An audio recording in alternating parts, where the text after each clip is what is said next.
Oi, Zé Carlos, Piper PY5 Charlie Charlie. Ô, meu irmão, tudo bom? Tranquilo, né? Satisfação. Você falou aí na tua palestra sobre a altura de antena.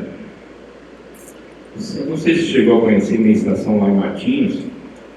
Eu tinha uma antena a 18 metros de altura, uma M-Square de 11 elementos, que o Real comprou aqui, e o meu resultado foi excelente. Conforme aquele teu gráfico, aquela tua demonstração, o ideal seria 9 metros, né? Alguma coisa para você ter um melhor resultado. A 18 metros você teria uma perda. Será que por ele estar na beira da praia e a salinidade ajudar, a gente sabe que o mar ajuda, eu teria amenizado essa perda?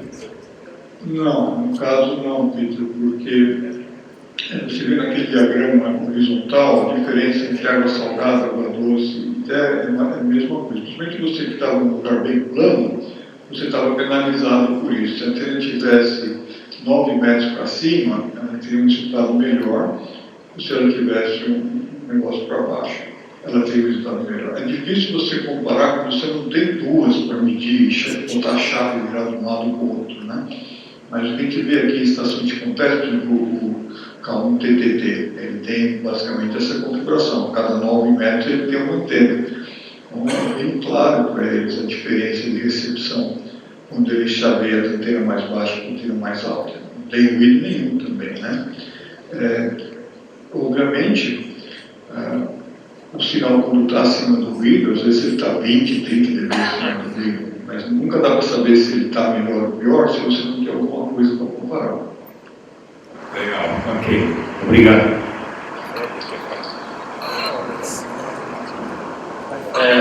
Só um minutinho, Zé Carlos. Sobre cidade, né? Eu falei para você que a experiência que eu tenho na minha casa, eu moro no centro de São Paulo, no centro urbano, a pior antena de recepção para mim é a antena alta. Mas talvez muito menos pelos efeitos que você falou, da reflexão no solo, mas pela captura de ruído que eu tenho. Eu pego ruído longe quando estou com a antena alta. Quando eu estou com a antena embaixo, eu tenho uma espécie de um screening. Eu consigo não ver todos os ruídos. Você vê isso por aí? Só acontece comigo?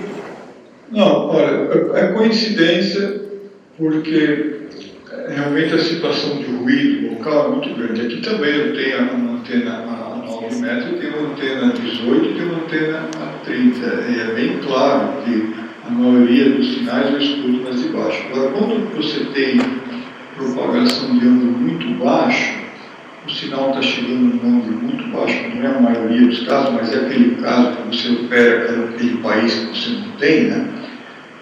Você tem um roubo a menos, um bolinho a menos, então quando você vai baixando o ângulo, o número de reflexões diminui, então a atenuação diminui, a antena mais alta faz falta para você escutar isso aí.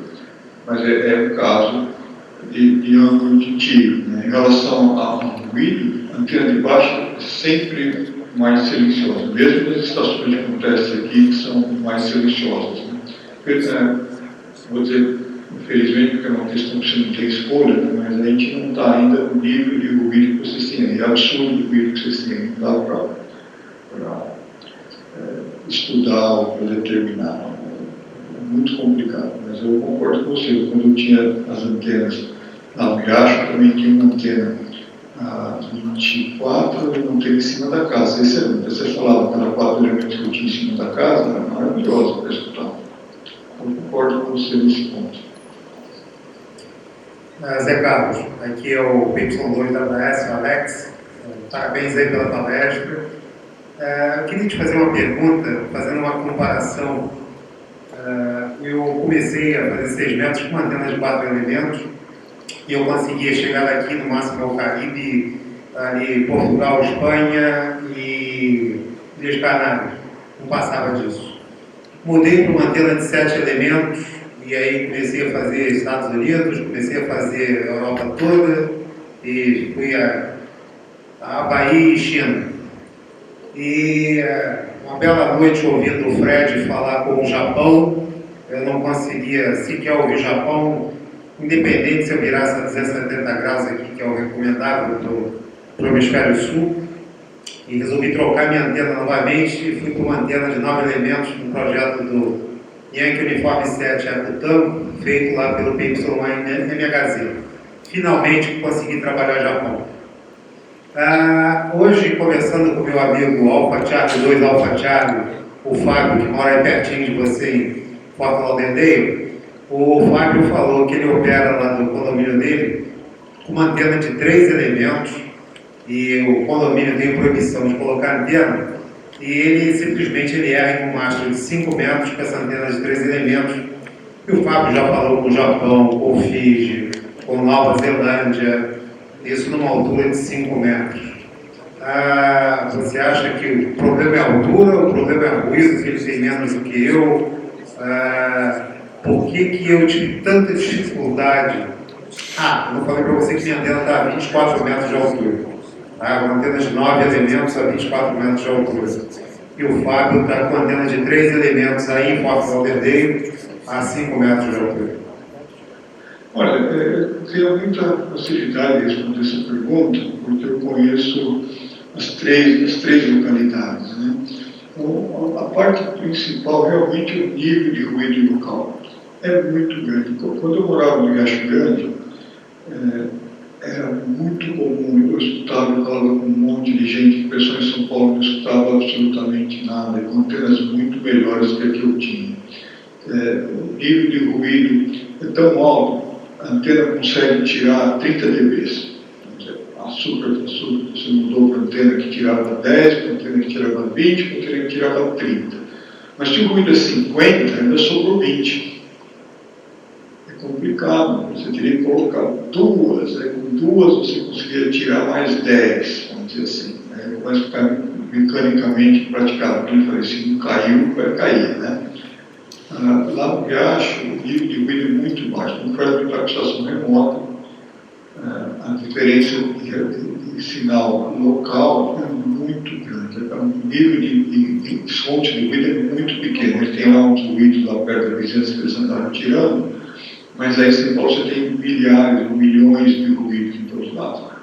O Fábio aqui, por exemplo, nós temos alguma coisa diferente. Né? Aqui toda a rede elétrica é subterrânea, aqui nessa parte onde ele mora, onde eu moro. E o Fábio está perto do Everglades, então ele está ali a 2 quilômetros do pântano, vamos dizer assim, né? A quantidade de ruído é grande, a gente reclamou muito, até teve o pessoal aí fazendo um ornamento de Natal com lâmpada LED, que foi muito ruim, mas ainda é muito mais baixo do que aí, é muito mais baixo. E esse é um problema complicado, não tem como resolver. O ruído na cidade está aumentando exponencialmente, não tem antena que consegue tirar isso. Não dá para, acho que eles tiveram aí umas interpretações sobre remota, meio complicado, mas dentro daquilo que você tem, tenta fazer o máximo de blindagem, de passar um cabo direto sem passar por chave de antena, sei que prédio é um negócio complicado, né? Mas tira a antena de 40 de cima, uma coisa que eu falei com o Evo, não sei se o Evo está aí hoje, mas a gente tem problema na antena de 6. Tira, a prioridade é 6 metros hoje. Tenta deixar a antena mais isolada, tenta tirar o máximo possível da antena. É a única coisa que dá para fazer, mas não tem outro jeito. Muito obrigado. Alô, Zé Carlos, Luiz, PY2OC. Oi, Luiz, tudo bom? Tudo bem? Muitos anos. Muitos anos mesmo. Zé Carlos, você falou do cabo, o RG213, que não é um cabo adequado, né, para uma extensão de 6 metros. E em relação ao RGC213, por que eu estou te perguntando isso? Porque a RFS abandonou a gente aqui no Brasil. Então a gente tem poucas opções, e as poucas opções são duvidosas. É complicado, né? Porque você vê a construção do carro, o original da KMP, lembra, eu usava bastante isso aí, o carro durava muitos anos, ainda estava com o carro novo, os carros de hoje você usa por um ano, já está desmanchando, né? Não tem muita solução. O mínimo que a gente usa aqui é aquele Elimar 600, e o Lemar 400. 600 tem 15 milímetros e o 400 tem 9 milímetros de diâmetro. Né? E também tem aqui muita porcaria que vem da China, tem muito equivalente. Então tem o da Time Waves, que é o fabricante original, né? Tem a Belden, mas tem uma quantidade enorme de porcaria. Não é tão bom, né? Agora, o que eu vi aí realmente assustador. Os que vêm do Paraguai é complicado, não sei como é que vocês podem fazer. Legal, obrigado e um grande abraço. Obrigado. Sou Miguel Benson Caseiro, do Banco do Diante. Eu só vou dar um testemunho aqui para vocês. Há um tempo atrás, em 40 metros, nós estávamos discutindo exatamente sobre a questão de qualidade de cabos coaxiais no Brasil. Participou o Eduardo, depois eu e outros colegas. Saad também participou de algumas dessas discussões. KMB foi embora e estamos entregues à própria sorte. Não é isso. Corri atrás, fui com o Eduardo visitar a fábrica da Datalink em Budas Artes. Em Budas Artes. Acabei conhecendo. Nesse dia ele não estava lá, que é um dos sócios da companhia. O engenheiro do ITA. 60% dos equipamentos da Datalink são originários da RFS e da KMB. Controle de qualidade deles, eu sou da aviação, eu aqui sou um neófito, mas eu sei o que é qualidade de operação, porque a aviação não trafega em algo diferente de qualidade de alto nível, e posso afiançar vocês, não estou fazendo nenhuma propaganda da Datalink, mas eu quero fazer propaganda do material que é nacional. O produto da Datalink não deve absolutamente nada a qualquer cabo coaxial de fora. É isso que eu queria colocar. Eduardo, se quiser complementar, fica à vontade. Muito bom, fico muito contente de saber que tem. Isso é fantástico. Eu só queria acrescentar que, durante essa visita, além dos cabos coaxiais que são fabricados integralmente lá, inclusive em entrelaçamento das malhas circular dentro, eles fabricam também cabos de áudio para as principais bandas da música brasileiras, que são extremamente exigentes. Eles fazem a montagem dos cabos lá dentro, exceto os conectores fazem a montagem lá. Então, de fato, nós passamos meio-dia lá, fomos extremamente bem atendidos. Houve contato posterior com o Miguel depois, se colocando à disposição. Recebemos algumas amostras, eu mesmo já experimentei algumas delas, e eu fiquei muito surpreso, tanto quanto o Miguel, em ter uma indústria nacional com uma qualidade extremamente grande, e um detalhe final, eles exportam inclusive para os Estados Unidos. Excelente, excelente. Olha, eu queria falar da Datalink também. Os caras têm produto bom mesmo. Eu uso há muitos anos a LMR 400 dele, era LMR 600, que eles fabricaram aqui no Brasil sob licença. Né? Produtos excelentes. Em 2012, o Atilano comprou 400 metros de cabo dele que nós levamos para São Pedro e São Paulo, passando o cabo dentro d'água. Então, realmente a gente não está deriva, não. Olá, tudo bem, Zé? Peison 2 kW. Opa, quanto tempo. Quanto tempo, Zé? E o que você fala do cabo RG 400 para 6 metros? O RG 400. Isso, aquele cabo rosa com duas malhas de prata. Então, aquele cabo é um cabo para alta potência, para uso interno, né? Então, por exemplo, ele tem pouca resistência de ultravioleta, para colocar externo, você tem que proteger ele, porque só a capa, aquele plástico dele, né? Mas é muito usado, eu uso muito esse cabo, ele é super blindado, tem 2 malhas, né? Mas ele tem uma perda alta pelo diâmetro, né? Então, pelo comprimento longo dele, vai te dar uma perda quase a mesma do RG58, bem mais, quase o dobro do RG8, né? Mas é um cabo que se utiliza muito dentro do linear, dentro dos equipamentos, para você passar até 5 kW, você passa até 5 kW nesse cabo. Você diria mais para rabicho, né? Por ligar da saída do linear para o relé de antena para dentro, você acha muito dentro dos lineares, você acha muito esse cabo. Eu uso muito esse cabo porque eu gosto de fazer choque e uso para frequência baixa, então eu enrolo ele dá 10 voltas num toroide grande, né? Mas não uso para longas distâncias. Tá bom, obrigado. Foi dito aqui, tem base de argumentação e é verdade. Vários fabricantes de coaxial, principalmente o RG8, o RG12, o 13, isso daí está cheio de gente fabricando e a cobertura de malha é muito baixa e não é regular também. Quer dizer, durante o trajeto do coaxial ela varia muito.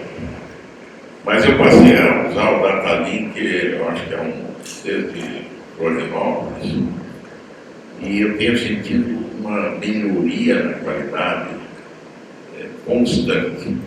E atesto o que foi dito aqui, que hoje é o melhor coaxial aqui que a gente tem disponibilidade.